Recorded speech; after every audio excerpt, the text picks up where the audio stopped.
Bueno, Camilo,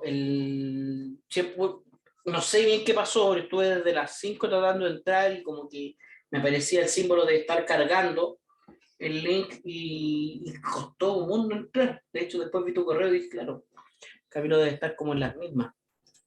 No, a Eh, mí me parecía no, el mensaje que estaba agendado nomás, y se quedaba ahí. mm, Qué raro, no sé. Tenía problemas esta cuestión. sí. Lo último que vimos nosotros fue sobre funciones. Sí. Y eso también entró en la prueba. ¿Cómo estuvo la prueba? ¿Cómo la encontraste? Eh, Bien, o sea, como todas las pruebas, no, fue harto trabajo y igual están difíciles algunas. Por ejemplo, ahora que estamos aquí, no alcancé a hacer la del valor absoluto, que es la más larga que encontré, el ejercicio más largo. Y esa la no alcancé a hacer, pero los demás con harto tiempo nomás. Mucho tiempo, jugando casi todo el tiempo para responderlo. De acuerdo. Bueno, eh, vamos a ver algunas funciones que son importantes. Aunque me parece que esto también lo habíamos visto, así que vamos a echar un vistazo más o menos rápido a esto. Como la función constante, Esa la alcanzamos a ver. claro, la función constante tiene su gráfica paralela al eje X, es decir, horizontal. No es ni par, o sea, es una función par, pero si el valor es cero, si la constante es cero, entonces la función también sería impar. La función Ya. potencia natural, x elevado a n, tiene dominio en todos los reales, esta función. Si n es 1, el gráfico es una recta. La recta f igual a x o igual a x. Y si n es 2, es una parábola. En general, aquí tiene mucho sentido la paridad del exponente con la paridad de la función. Para exponentes pares, la función es par, y para los exponentes impares, la función es impar. Ya. En una forma eh, GeoGebra, no sé por qué, GeoGebra ya no está en mi escritorio. A ver. Anclar, ahora estaría al inicio, ya lo vamos a anclar al inicio, pero también lo vamos a abrir ahora.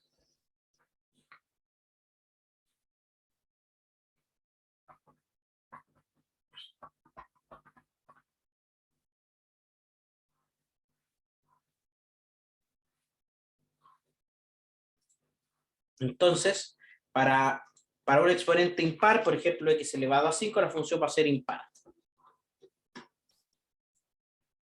Y para un exponente par, por ejemplo, x elevado a 8, x elevado a 8, la función va a ser par. Luego teníamos la función raíz cuadrada, Sí. función raíz de x. Esta función se puede ver modificada por dos factores. Bueno, en realidad yo diría tres factores. Vamos a poner A, B y C. Tres factores que podrían modificarla. ¿Y cómo? Por ejemplo, si yo multiplico por un factor la raíz, en este caso es 1, pero mientras más grande ese factor, la recta, o sea, la gráfica, Se acerca al claro, eje Y. se inclina aún más. Si este factor es negativo, porque fíjate que cuando es 0, tenemos la constante, la función constante igual a 0. Cuando es negativo,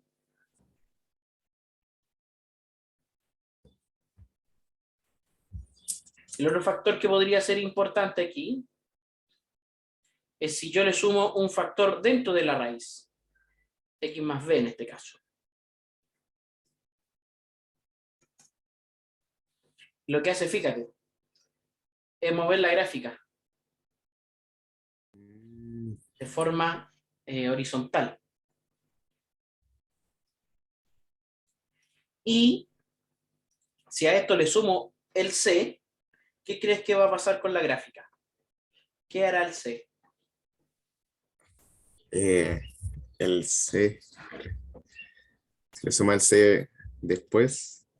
de calcular la raíz.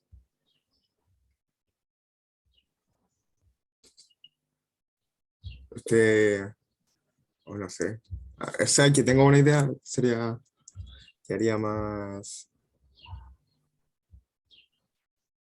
No, pero La dime tu curva idea. no Dime sería como. Sería por más ejemplo, recta, ¿no? más recta, mira. Lo que hace es subir la Ah, gráfica. Entonces, mira, una función raíz cuadrada puede empezar en cualquier lado sí. y puede estar en cualquier dirección. Mm, qué bacán.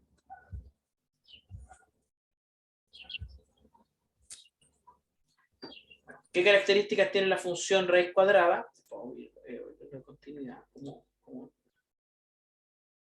Claro, estas son sucesiones. Lo ven por sucesiones. Ya. Abrió el 7 parece. Ahí está. Sí, nos está echando un vistazo a eso. Entonces, esta función tiene varias propiedades dependiendo de la paridad de n para la raíz enésima. Su dominio depende de n. Si n es par, el dominio va a ser el conjunto de los reales positivos.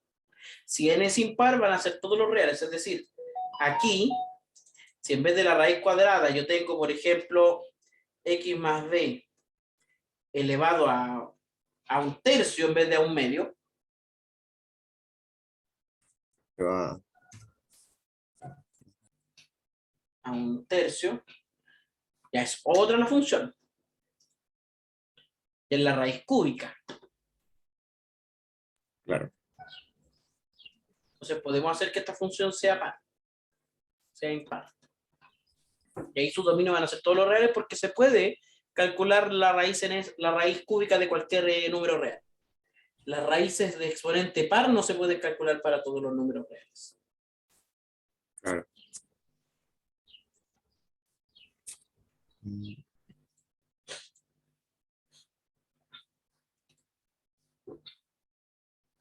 Si n es par, entonces la función por simetría tendría una imagen que serían los reales positivos también.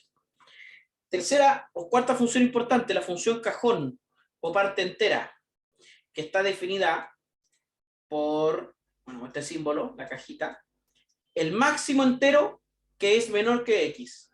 Entonces, vamos a sacar todo esto.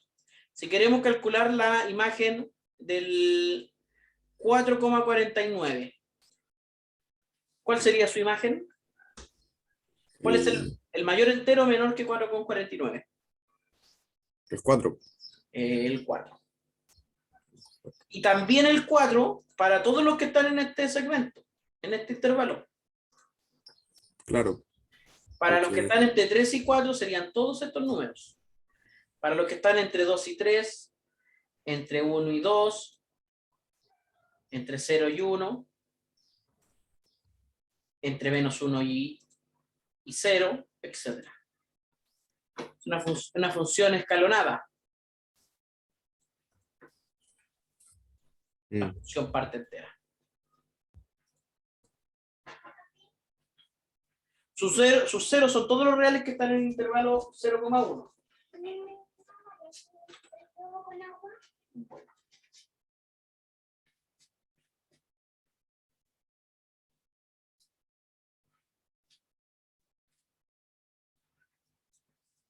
No voy a tirar agua allá es que estoy haciendo la guerra. Es que si la Vicky y la Cata aceptan hacer una guerra con globos, Ya te entiendo. Si quieres ganar la guerra, congela el globo. sí. Disculpe, Camilo. está bien. Esta función no es ni par ni par y es creciente, pero no de forma estricta. Y además, su imagen son todos los números enteros. Ya. O sea, esto es una ¿Por función, por qué los reales son, o sea, por qué los ceros son todos los reales entre el intervalo 0 y 1? porque ahí la función se hace cero. Todos estos valores son cero de la función. Los ceros de una función son todos los x en el dominio tal que su imagen es cero. Claro. Ya. Ya. Ya, cacho. Función opuesta. Vamos a llamar función opuesta de una función cualquiera a la función definida por menos esa función. Entonces, por ejemplo, la función opuesta de la función parte entera sería, ahora, ninguno de estos intervalos de aquí, sino que para el 4, entre el 4 y el 5, que sería 4, en realidad su imagen sería entre el menos 4 y el menos 5. Ya. Sería como el inverso de. Claro. Por ejemplo, tenemos esta función tan bonita, que la vamos a mover para que su gráfica quede ahí. Si calculamos esta función menos h, fíjate,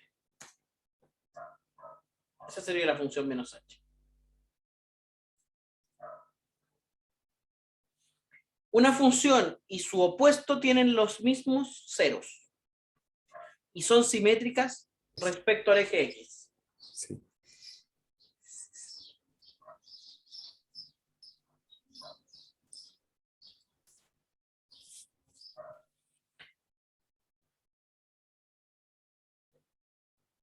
El módulo de una función o el valor absoluto de una función es simplemente la función definida por el valor absoluto.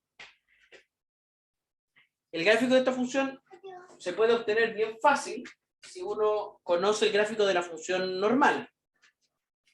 Simplemente los valores de la función que estén por debajo del eje x quedarían sobre el eje x. Entonces veamos qué pasaría con este mismo ejemplo. Este p lo vamos a definir, en vez de como menos h, lo vamos a definir como el valor absoluto de h.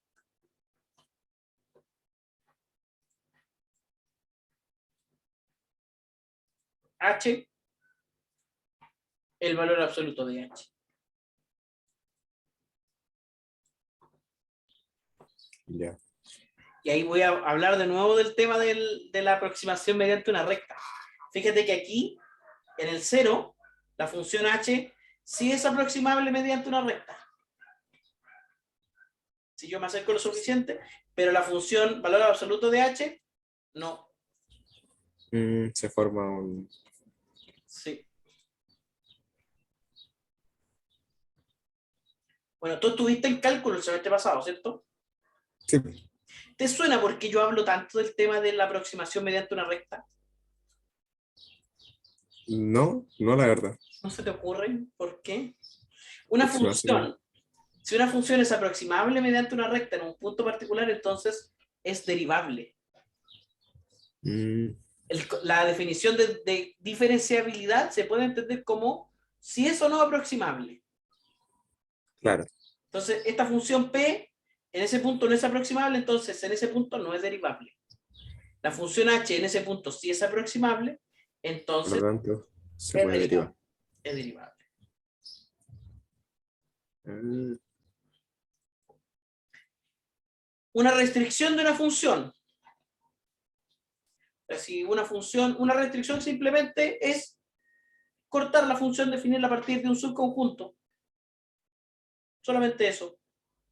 Por ejemplo, una restricción aquí sería todos los puntos donde la preimagen es un número entero. Esa podría ser una restricción. Por ejemplo, ahí. Esa es una restricción de la función. Pero también mediante un intervalo. claro. Lo Mediante un puede ver como intervalo. Vamos a intervalo. poner ahora el intervalo D y el intervalo E. Entonces vamos a definir una función que va a ser nuestra función h, muy querida, que va a empezar en el D y va a terminar en el E. Claro, aquí no aparece nada por ahora, pero si el D lo hago más atrás, mira, ahí tengo una restricción. Tengo que aprender a usar GeoGebra. Sí, GeoGebra, pero es muy útil para estudiar también. Sí, el otro día estaba estudiando un poco de funciones antes de la prueba y sirve harto. Sí, yo por lo menos lo ocupo harto. Una de las razones por las que llegué a la USACH es porque sé usar harto este programa. Y cuando Ya. llegué a la pedagogía en matemática a trabajar, me dijeron que necesitaban que le enseñaran a los profes de matemática a usar GeoGebra. Y Bueno, ahí estoy, sí, todavía haciendo sí. ese curso de geometría. Es súper explicativo verlo, ver, ver lo Claro, que pasa. tenemos entonces el concepto de, todos estos conceptos de, bueno, funciones importantes y algunas cosas que uno puede hacer sobre la función, como la función opuesta, la función módulo o la restricción. Con todo esto, tenemos lo que conoceremos como álgebra de funciones. Si f y g son funciones de dominio de sub f y de sub g, ¿a qué me refiero? Por ejemplo, puedo tener esta función h y otra función que vamos a llamar función, ya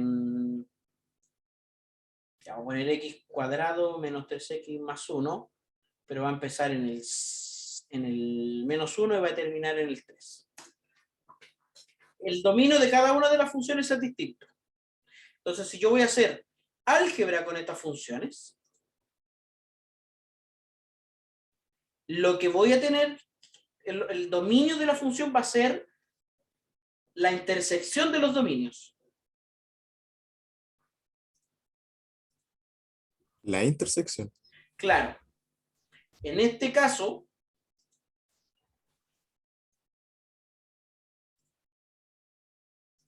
ahí tendríamos el dominio de una función que mezcle estas otras dos funciones. Porque en ese intervalo están definidas las dos funciones. No puede ser un intervalo mayor, podría ser menor, pero mayor, por lo menos ese es el máximo, donde ambas Ya. funciones están definidas. Es decir, si por ejemplo esta función la defino mucho más atrás, no me puedo venir para acá, porque en este pedacito de aquí, entre el menos 4 y el menos 1, no está definida la función. Así que estos dominios van a ser siempre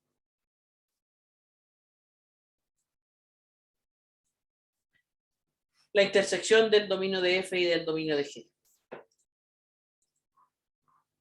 Y vamos a Ya. tener un cierto valor real, un lambda. Si has visto transformaciones lineales, Eh, sí, sí he visto en, en intro mucho. ya. Eh, esto nos dice que el conjunto de las funciones se comporta como un espacio vectorial, porque respeta la suma de funciones, el producto de funciones, o sea, la suma de funciones y el producto por escalar de funciones. Entonces definimos, por ejemplo, la función suma de f y g como la función que suma los valores de f más los valores de g. Es decir, la suma de, o sea, f más g, por ejemplo, de 5 va a ser f de 5 más g de 5. Entonces aquí podemos tener, las funciones de ahora son q y r. Q más r. Ahí tenemos la función suma. Un segundito, Ah, un segundito, un segundito. sí.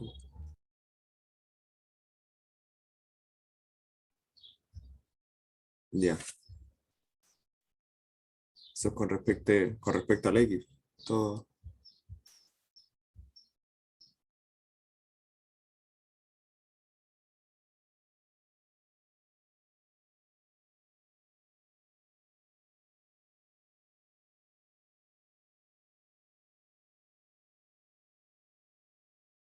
Camilo, dame 2 minutitos que me tengo que ausentar, cortito. Sí, sí.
De vuelta, entonces, ¿estás de vuelta por ahí, Camilo? Sí, sí. Ya, perfecto. Decía, aquí tenemos la suma. No es tan fácil ver cuál es la suma de dos funciones solamente con la gráfica. No es tan sencillo, pero F más R. Claro. No es tan fácil verlo. Obviamente se define la diferencia de la misma forma, se define la ponderación, el producto por escalar, y aquí definimos el producto de dos funciones y el cociente de dos funciones. Obviamente cuando se define el cociente hay que tener ojo con que ese cociente no esté definido para puntos donde la función g sea 0. Veamos cómo se ve aquí el cociente entre Q y R. Fíjate. ¿Por qué aquí no se define? Porque aquí es donde esta función se hace 0. Mm. Ah, ya.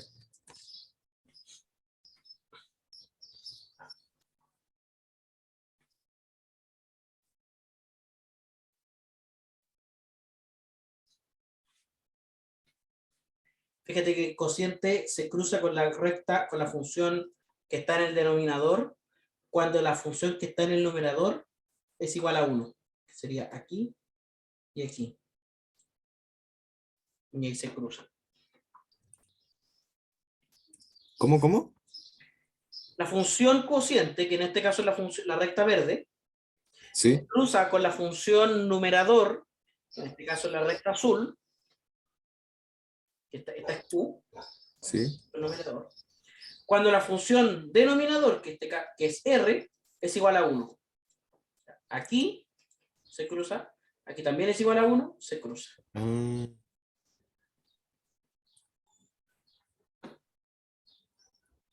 Cosas que tienen las funciones. claro. Es decir, retiramos del dominio los ceros de G. Siempre es la intersección de los dominios y en este caso simplemente hay que retirar los ceros de G. Con las definiciones dadas anteriormente pueden formarse funciones más complicadas, tomando módulo u operando con las cuatro funciones conocidas. Por ejemplo, se pueden formar la función valor absoluto, que en el fondo es el módulo de la función X, la función valor absoluto de X menos A, etc. Otras funciones importantes que se forman a partir de esta, las funciones polinómicas, obviamente, las funciones racionales, que es la división de dos polinomios,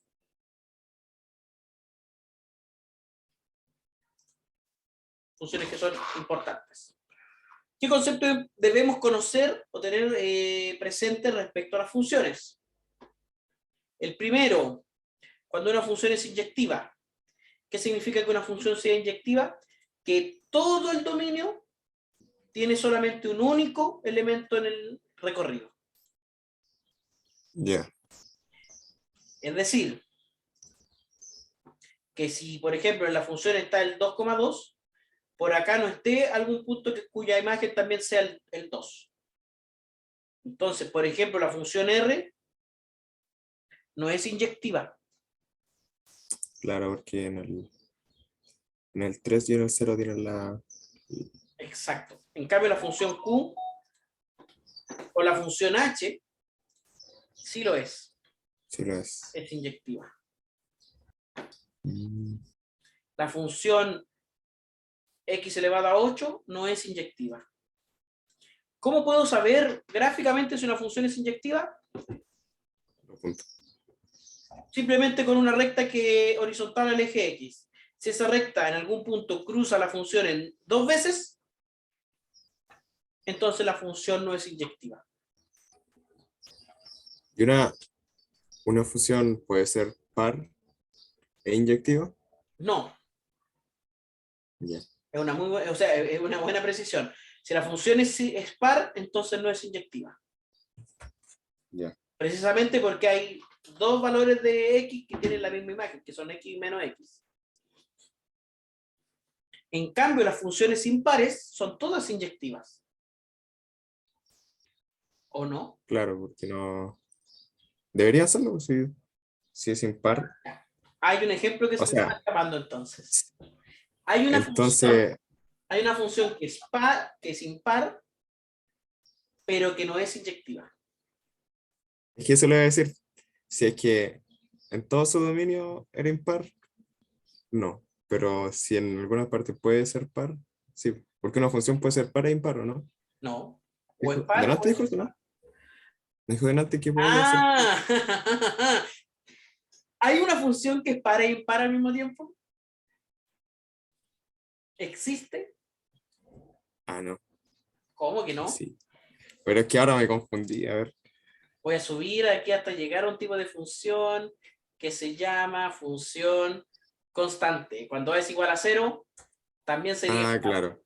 Ese es el único ejemplo de función que es impar y al mismo tiempo no es inyectiva.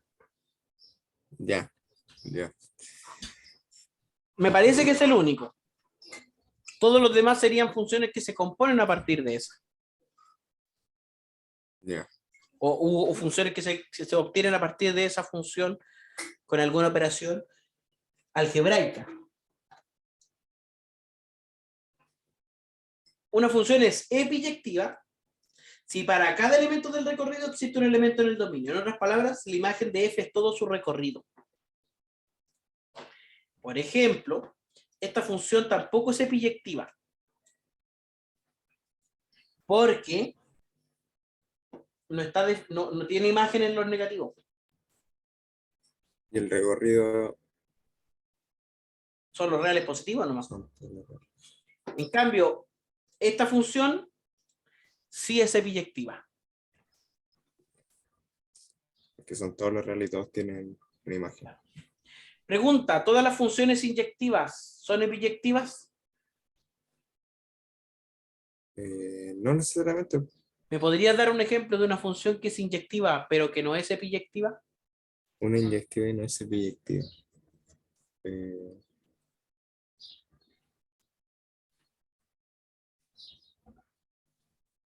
Eh, no. Piénsaselo No, entonces, piénsaselo y se lo dejo de tarea. ya. Porque las funciones que son inyectivas y epiyectivas a la vez se llaman biyectivas o biunívocas. Y aquí algunos ejemplos. X cuadrado no es inyectiva, bueno, porque es par. AX más B es inyectiva y epiyectiva, es decir, es biyectiva. Mm, Coseno de X no es inyectiva porque es periódica. Las funciones trigonométricas como son periódicas, no son inyectivos. no son inyectivas.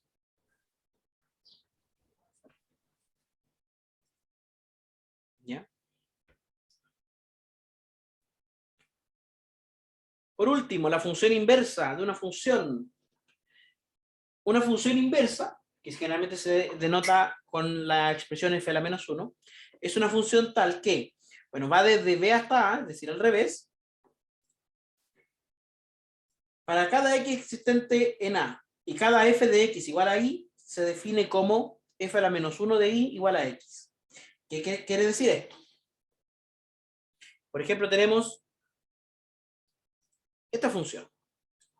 Yo lo que hago con esta función, ahí tengo, por ejemplo, este c que está dentro de la función. Todos estos puntitos que están aquí cumplen con la característica que la imagen del, por ejemplo, del 2,32 mediante la función q es 1,07. Y cualquier par que yo tome aquí, su imagen va a ser el valor i. La función inversa es precisamente invertir esos valores.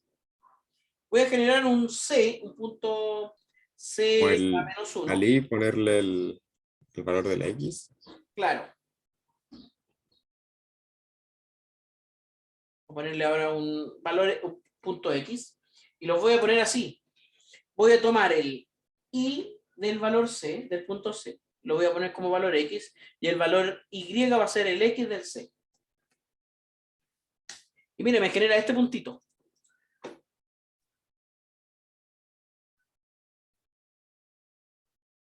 Le voy a pedir a GeoGebra que me marque el rastro de este punto para ver cómo es la gráfica de esta función inversa.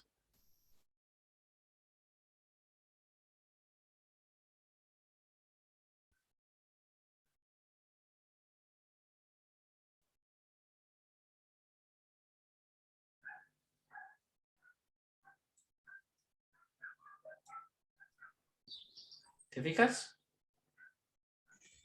¿Qué ves en estas dos funciones? O sea, y el inverso sería, es, se me olvidó la palabra, pero Dímelo con otras palabras. que tiene, que forman, ¿Que son simétricos? sí, que ¿Pero son simétricos son simétricos con con respecto a respecto, qué? en este caso sería el origen, ¿Al origen? si uno, Son simétricos respecto a esta recta. A la recta eso, igual X. a eso me refería.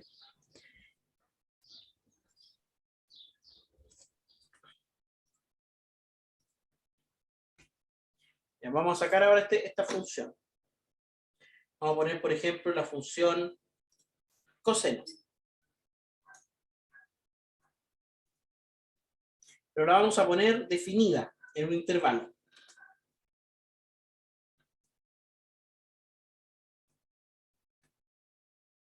La función coseno de X. La vamos a definir entre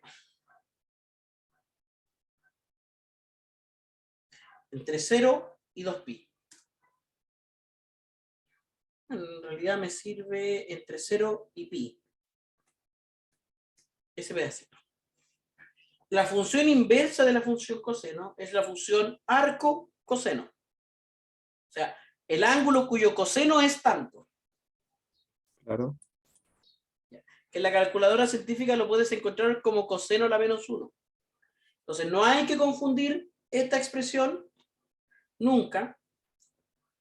Ojo, no es lo mismo coseno a la menos 1 de X, no es lo mismo que coseno de X a la menos 1. la primera es el arco seno y la segunda es la... Secante. Sí. Ojo con eso. Pero vamos a pedir a GeoGebra que me dé el arco coseno. La función arcos de X. Y mira.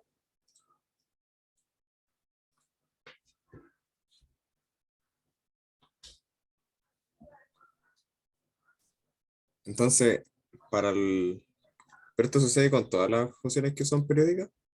Sí, hay que definirla en un espacio pequeño. Pero, Ya. por ejemplo, la función x cuadrado, ¿cuál se te ocurre que es el inverso de x cuadrado?